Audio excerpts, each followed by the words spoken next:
Even today, the master plan of salvation demands that those who are held captive in sin in the land of Egypt that we have everywhere in the world, our Father is sending his messengers demanding that they be released to go and have a feast, a fellowship. A feast stands for a fellowship in the plan of deliverance. According to him, that was to return mankind to the beginning after he was chased away because of sin. Na hata wa leo, Biblia inasema ya kwamba he demanded that the children of Israel may go and have a celebration in the wilderness. Why is it that it must be a celebration? And it is a plan of salvation. Why was he not intending to deliver them and take them to Canaan? Why was they to have a celebration? Because it is very important in the eyes of our Father that we have a fellowship with him. His plan was never rolled out. Because of sin, he withheld his plan of salvation. It involved the fellowship of the feast that he told Moses, these are my feast. Leviticus 23, verse 1 and 2. He told Moses, these feasts are not for Israel. These feasts are not for the world. These are my feast to the people who will believe in me, or to the children of Israel. Now, nataka kusungumzia ya kwamba baba wetu ni baba wa mpango. Mwanzo moja, mstari wa 14 inasema ya kwamba baba wetu aliweka nyakati na majira zote. There is a time for our salvation. There is a time to live a holy life and live it. There is a time to be born again, to be filled of the Holy Spirit, and there shall be a time we shall hear the voice of the trumpet, and man shall stand before the judgment, and thereafter we shall have a tabernacle, a gathering, an assembly before our heavenly Father. The book of Ezekiel 20, verses 12 and 20, talks about my Sabbath. It's not a weekly Sabbath. My Sabbath indicates my holy days that I have chosen, the 7th Sabbath in the 7th feast that our Father has chosen. There is a Sabbath of the Passover, the unleavened bread. The first day is called a Sabbath. The last day of the 7 days of unleavened bread is a Sabbath. The day of Pentecost, that day is called a Sabbath. The day of the trumpet, that day is called a Sabbath. The day of the atonement, that is a Sabbath. The first day of the day of Pentecost, of trumpets, not really, of tabernacle, is a Sabbath. And the last day of it is a Sabbath. Those are 7 Sabbaths.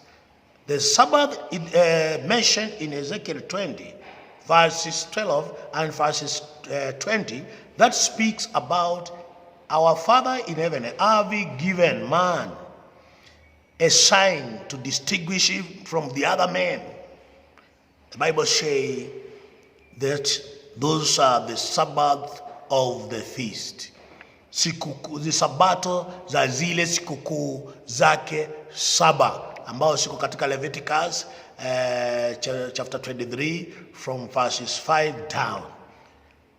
Therefore, a sign between our Father and his people are the feast, the 7th feast, as we gather to fellowship with him, as we gather in the first feast of Passover, as we gather in the 2nd feast of unleavened bread, as we celebrate the first fruit, as we celebrate the day of Pentecost, as we celebrate the trumpet, the atonement, and the tabernacle, we are having a sign on us, and we are being distinguished from other men by a sign of keep the Sabbath or the feast of our Father.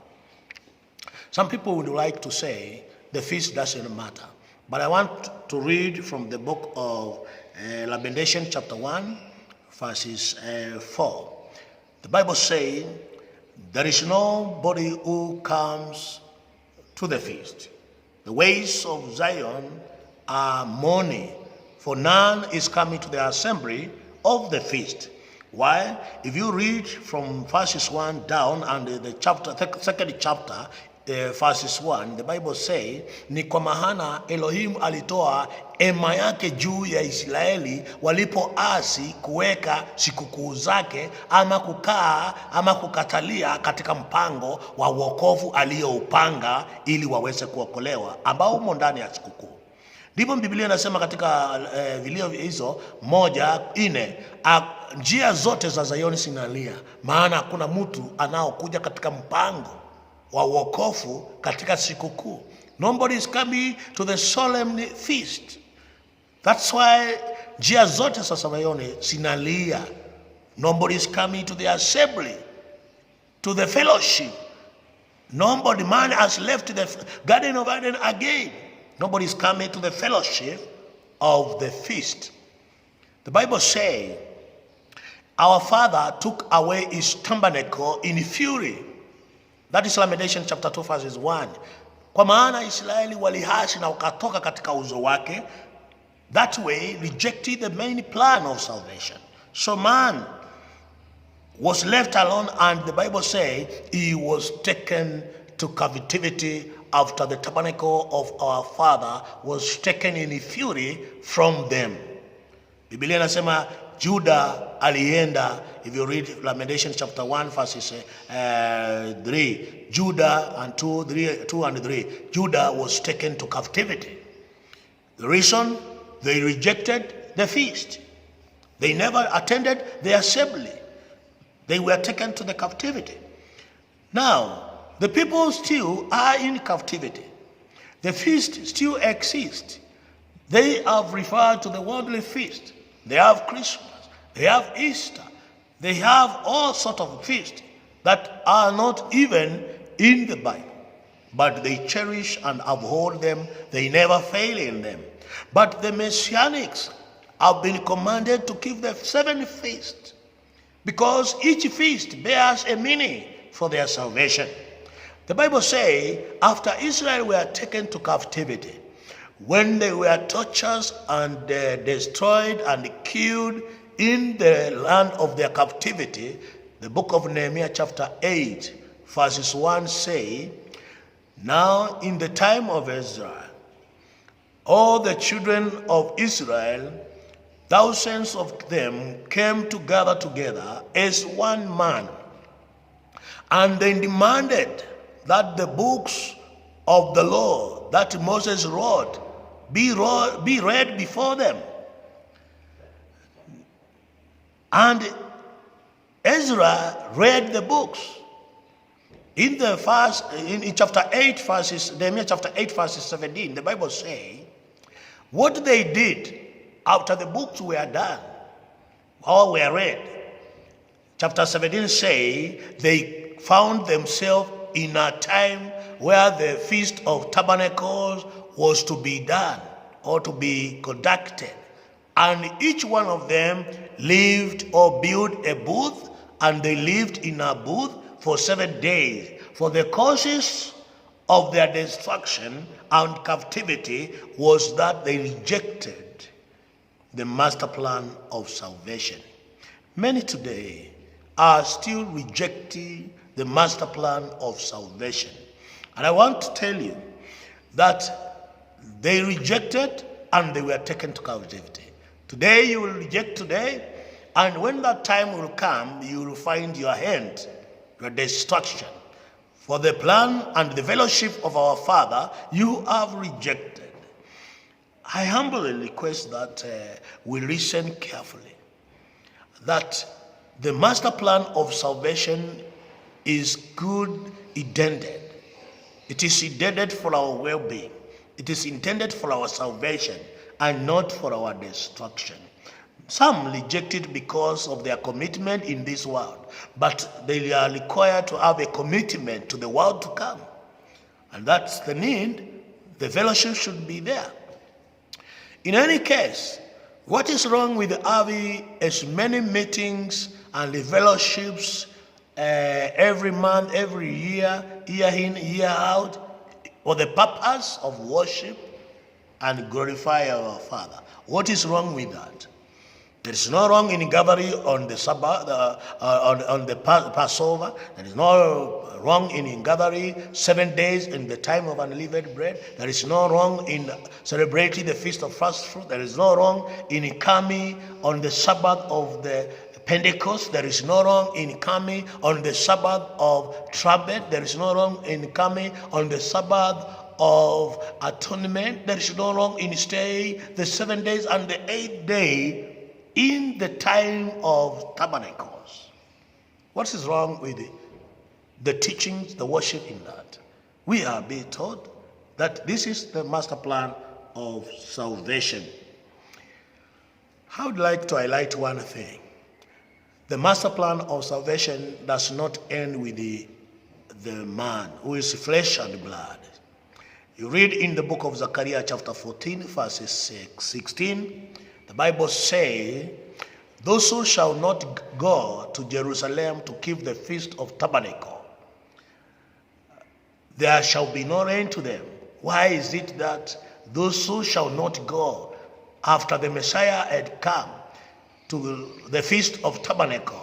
Why is the feast of tabernacle officially there and here again? And it was a purpose, it had a purpose of salvation. Why is it officially in the last day, in the millennium? Those in the millennium who shall not go to the feast of tabernacle, there shall be no rain. And there is a punishment, according to Zechariah chapter 14, verse 16, for the people who had not gone to the feast of tabernacle. The Bible says, during the Messianic rule, the 1,000 years millennium, the saints and men who shall be in this world shall be attentive. Escobasari shall be attentive to the feast of tabernacle.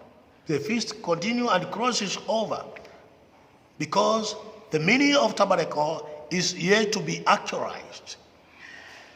The book of Revelation, chapter 21, verses 3 and 4 say,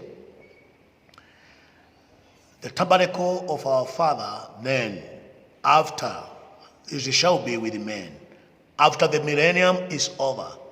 The book of 1 Corinthians chapter 15, verses 24 to 26 and 28 say, the Son shall hand over the kingdom to his Father, Elohim Shahil, and Avis put everything to his submission. He shall hand over the kingdom to his Father, who shall be everything in all things, shall be above everything. This is now where, after everything has been destroyed, even death, even the powers of the devil, even the devil and the demons, the kingdom shall be given back to the Father. This is where Revelation 21, verse 3 and 4 comes in. His tabernacle shall be with the saints who have been delivered from the powers of darkness, from this world, who have been fellowshipping according to the plan of his salvation, up to the last plan where it reads, his tabernacle shall be with men. Revelation 21, 3 and 4. His tabernacle shall be with men. Angalia jinsi imesemwa katika Isaya 33 mstari wa 20. Isaiah 33 verses 20 say, and lift up your eyes and look unto Zion, the city of our feast, mji wa sikukuu zetu. Hema hilo alitang'olewa, wala kamba zake asitakatika. Look at how these things are going down. Baada ya baba wetu kuwa kila kitu juu ya kila kitu, kutawala mambo yote, baada ya Mwokozi wetu kupeana utawala kwake, hema hili la baba wetu ambao linakuwa na wanadamu kulingana na Ufunuo 21 alitang'olewa, kamba zake hazitakatika. In other words, his kingdom shall be everlasting. His deliverance shall remain forever. The saints shall be in his fellowship in eternity. There shall be no end of this fellowship. Nataka niseme kidogo ninapoendelea kumalizia. Sikukuu hizi sinaleta mwangaza. If you read Revelation chapter 2, chapter 3, inasema ya kwamba baba wetu ana taa ya miangaza 7, na kila sikukuu hapa inaachilia taa. Unapoamua ya kwamba unataka kuja kuokolewa, ni lazima damu ya Mwokozi ihusike, taa huo uakishwe. Unapoakishwa taa huo, basi una maagizo ya kwamba utaishi maisha matakatifu, mambo ya dhambi utajitenga nayo. Taa huo unaakishwa wa sikukuu ya mkate usiotiwa chachu. Ni lazima utaangizwa ya kwamba ni lazima uzaliwe tena. You should not think as before. Things are not like before. Wakati unaingia katika wokovu, mambo yako vile ulikuwa. Una maagizo, umeamrishwa, umeangizwa jambo la kutenda ili uwe mkamilifu na mtakatifu. Basi utazidi uanze upya kuzaliwa tena. Unapozaliwa tena, you begin to learn to grow until you walk, until you do things as a mature person in salvation this time. Baada hiyo Biblia inaachilia ya kwamba unapoishi maisha haya itahitajika kusikiza na kuenenda katika Roho Mtakatifu lazima akujae, ili ukamilifu wa Pentecost uwe unaokuhusisha ama unahusika. Kwa maana katika Roho huyu tunafundishwa mambo ya ufalme utakaokuja. Unabii umeandikwa katika Roho. Maandiko haya tunayosoma kitabu cha Yohana 6:63 nasema ndio Roho na ndio yenye uzima. So lazima huyo Roho anayefunua hii hekima ya kifalme hawe ndani yangu, anifunulie unabii, anifunulie hili neno, anifunulie hekima, anifunulie kuelewa, anifunulie jinsi ya ibada, anifunulie namna ya kumuongoza baba wetu, ushauri, anipe mapenzi yale ambayo yanahitajika. Lazima hawe ndani yangu. Lazima kama Masihi niishi nikitarajia siku ya tarumbeta itakapopigwa, basi nitamlaki Yeshua Amasia katika mawingu anapokuja kuanzisha utawala wake wa miaka 1000 wa milenia. Basi niwe ninahusika katika ufalme wake. Baada ya hiyo muda kuisha, hukumu itafanyika. Wateule hawatasimama mbele za hukumu ama hakimu ambaye atawahukumu wenye dhambi, maana atakuwa ameokolewa katika ufufuo wa kwanza. Basi baada hiyo tutasherekea milele na hata milele. Ndugu zangu, wokovu kama ungalipo, sikukuu bado ziko.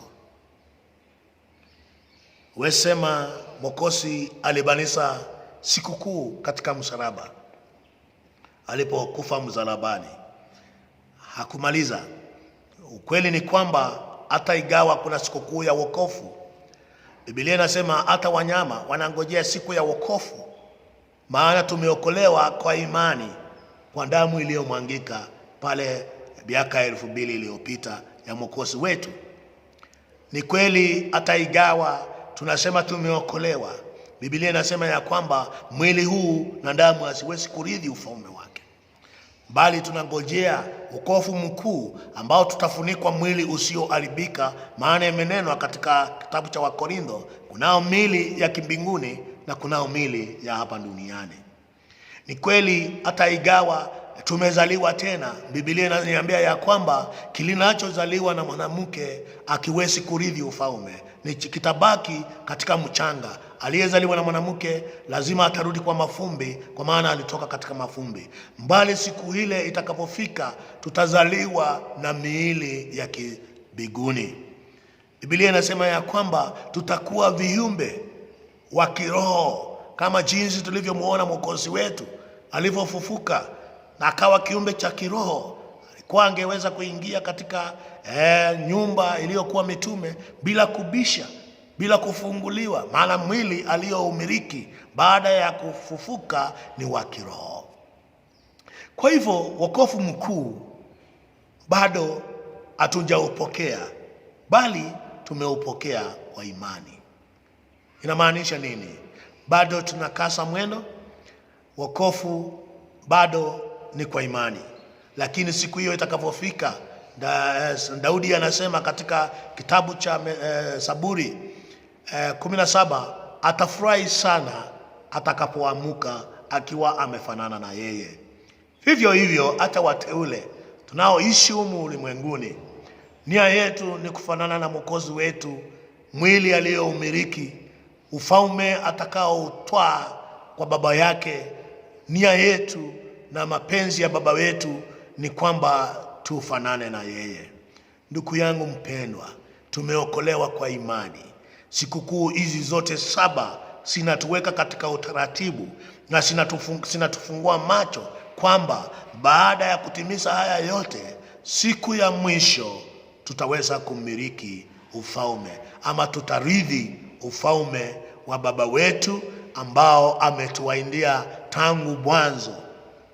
Na shetani apendi haya. Angependa jiji kupinga ya kwamba tumeokolewa na tuhitaji sikukuu. Soma maandiko. Yohana inasema 7, Mwokozi wetu alisherekea, alihusika katika sikukuu zote. Soma Wakorintho. Paulo anasema ninatia bidii ili sikukuu hii nikaifanye mahali fulani. Soma Matendo ya Mitume. Sikukuu bado asijaisha. Wakolosai 2:17 inasema hivi: sikukuu hizi zote ambao ninazungumzia na kupigia kauli mbiu ni kivuli cha mambo yatakayokuja. Mambo yatakayokuja si mambo yamepita. Kivuli si the object, sio the object itself. A shadow is not the object. Na kama ni mambo yatakayokuja, inamaanisha ya kwamba tuelewe hayanjapita, hayanjakuja, yatakuja. Biblia inasema hivyo katika Waebrania hata 3. Haya mambo hayajapita, tunayatazamia yakiwa mbali, lakini kwa imani tumeyafikia. Mpendwa msikilizaji, ningeomba kwa rehema zake baba yetu uweze kulitafakari jambo hili. Sikukuu ziko ni 7 na kuna ya Sabato. Sikukuu ziko ni 7 na zote sina nia ya kumwokoa mwanadamu. Israeli waliokolewa Misri wakaweke sikukuu. Wewe unaokolewa Misri ya sasa ukaweke sikukuu. Maana yake ukakae katika utaratibu wa wokovu, ili siku itakapofika uhusike katika wokovu mkuu ambao umepangwa na baba wetu. Elohim baba wetu akakubariki, akakutendee mema kulingana na kitabu cha Numbers chapter 6 from verse 22. Akakuonyeshe, akung'arishe uso wake, akakukumbuke na hata na jamii yako na mipango yako, akakufungue akili kama vile Luka 24:45 inasema, ukafunguliwa akili ukaweze kuyaelewa maandiko. Maana pasipo hiyo, Biblia inasema katika Hosea 4:6, watu wangu watapotea kwa kutofahamu maandiko. Na kufahamu maandiko sharti wafunguliwe akili na Roho Mtakatifu akawaongoze. Barikiweni sana. Elohim hawe nanyi. Tutaongea wakati mwingine. Asante.